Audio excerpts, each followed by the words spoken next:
Good evening, parents and guardians, and welcome to our remote information evening on supporting your children to navigate their well-being through an Ignatian lens during COVID-19. My name is Sal Valentino, and along with me, I have Anne Stringer, our Head of Student Services. During this presentation, we will unpack our school approach to student well-being. Well-being in recent times has been front and square as COVID-19 has caused us to reevaluate the way we work, the way we learn, and the way we socialise. For some, there has been little impact, while for others, the impact has been significant. Being mindful of this, at Loyola, we initiated several initiatives to support our community. They were as follows. We had the Make My Day a Positive Day emails, the Loyola Inner Game Challenge. These were a series of emails and posters that were emailed out to all our students. They contained tips and quotes on how to start your day in a positive way. Our counselling team also created a series of wellbeing videos that were posted on social media and given to our heads of houses and placed on our website. In personal development classes, all our students were encouraged to take on an ISO challenge. This was a mini project where they could extend themselves and try something new that they had not really done before. Finally, during Mentor, once a week, students were encouraged to complete their gratitude journals and their How Am I Travelling journals. Our latest initiative is a poster titled Navigating Our Wellbeing Through an Ignatian Lens During COVID-19.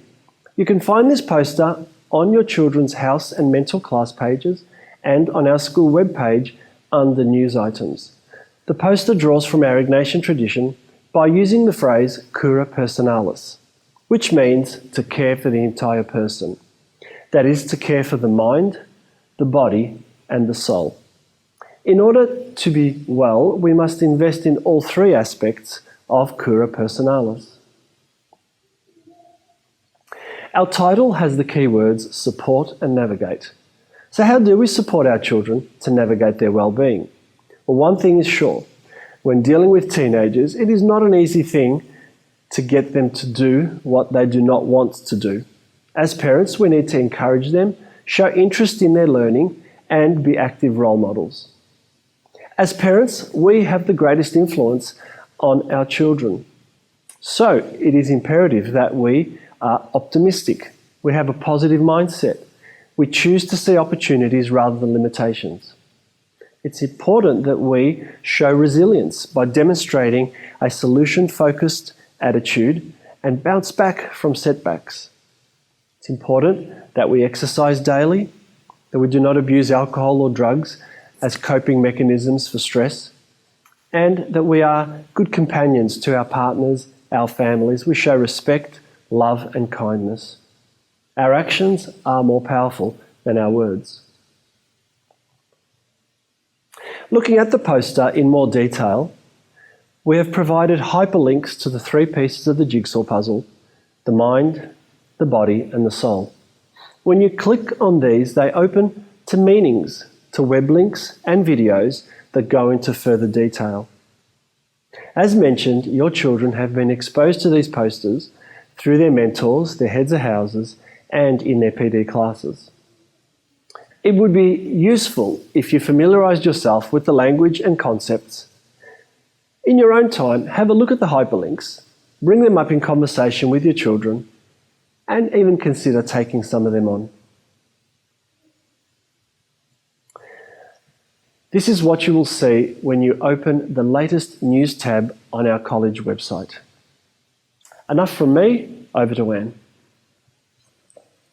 Good evening, and thank you for joining Sal and myself tonight. I want to talk about the extraordinary experience that we have all been going through over the last few months due to COVID-19. We have all been through a traumatic event that has impacted the whole globe, but we may not have been traumatized by the event ourselves as individuals or as a family.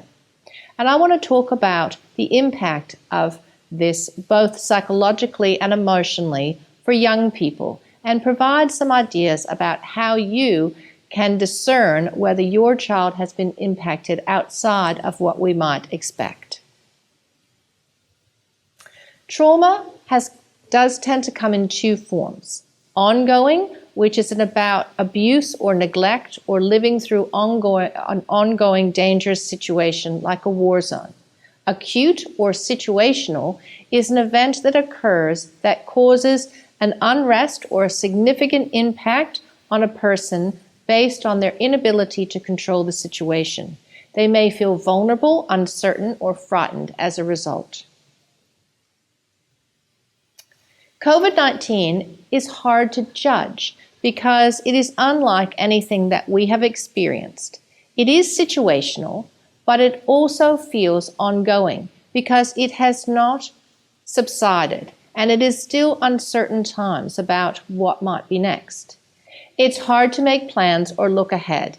This is a challenge for all of us. For some, the bushfires themselves were traumatic, but so was the effects afterwards. And we think that maybe COVID-19 might be a bit the same. It could take some time for us as a community and a state and a country to settle. When we look at a traumatic event, it impacts each person differently. This depends on a number of things. One, their history. So whether or not they have been through a traumatic event in the past. It also depends on their gender. Whether they're male or female, they are impacted differently. It also depends on the current situation. So for example, a year 12 student might have been affected very differently than a year 9 student at Loyola. It also depends on the support. So support received can also make a difference on how somebody is affected in the event. Some might also have a more positive general outlook in life, and this also impacts on how somebody sees a traumatic event and also comes through it. Young people base their experience on what they know and how they have learned to make sense of their world around them. If they have had significant things occur in the past, this may affect how they see the situation at the moment.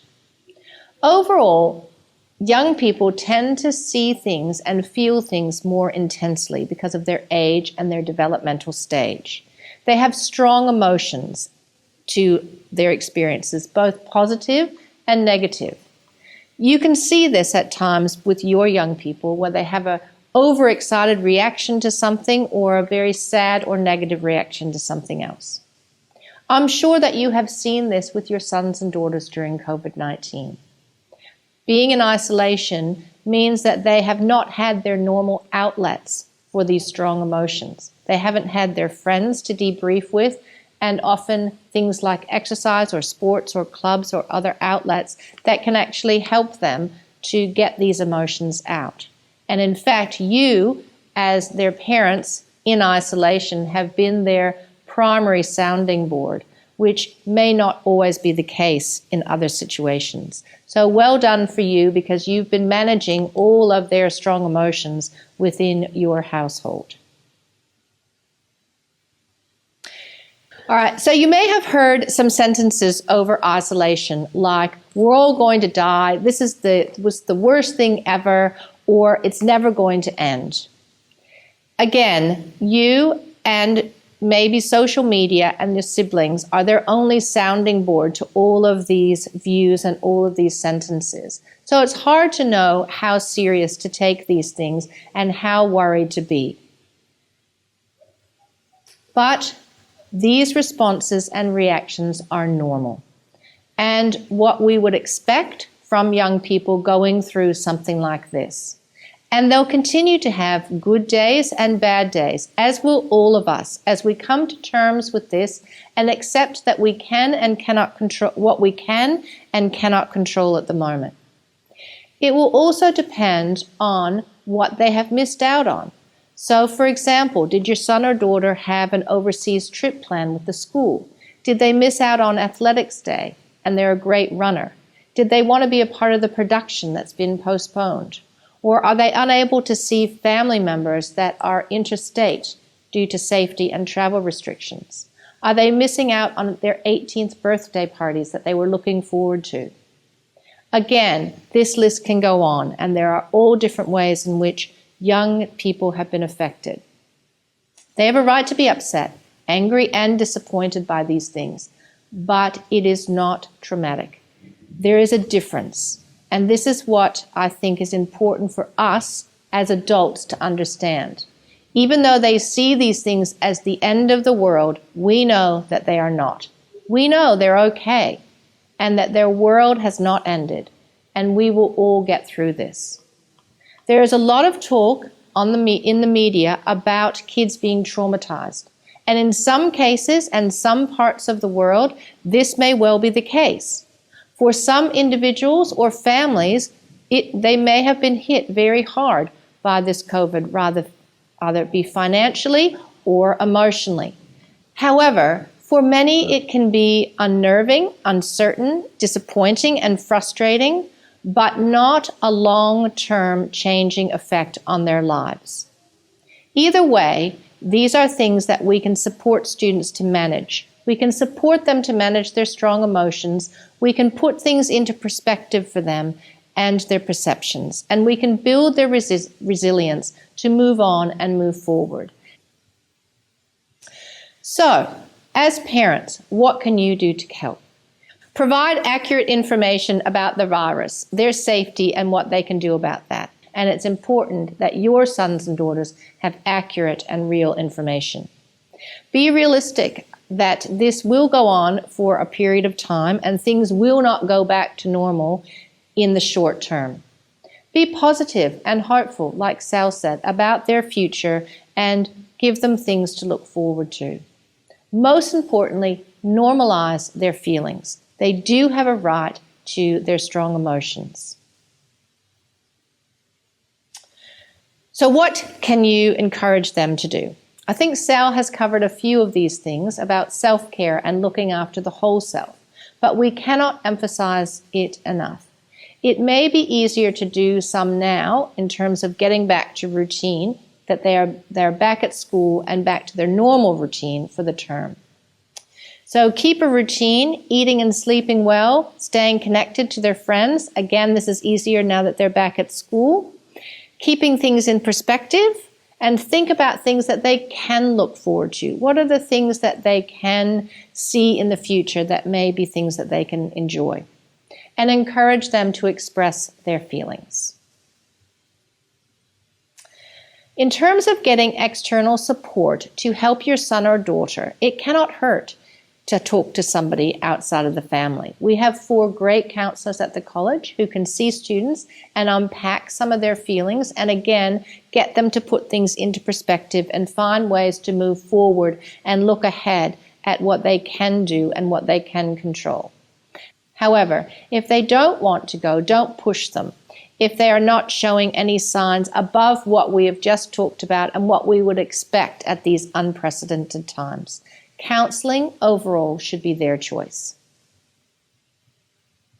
So, I guess the other question for you is when to worry. What is the next level?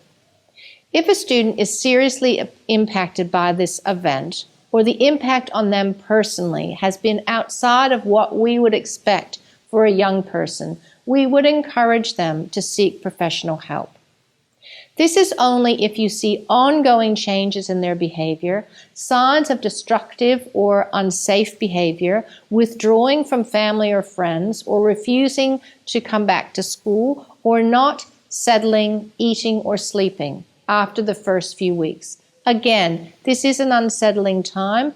All of us will feel some of these things for a period of time. So when to worry is when this is ongoing and it occurs over a long period of time. So if this is the case for you and your family or for your son or daughter, it's important to ring and discuss this. You can ring mentor, your head of house, or myself, head of student services, to set up an appointment to discuss some support for your son or daughter, either at school or maybe externally. Again, I have to emphasize, for the most part, we have seen students and parents come together and manage this really well. It's not to say that it hasn't been difficult or it has been easy for everyone, and many of us have had tough days. But overall, we feel as a community we have come together and supported each other well. Thank you very much.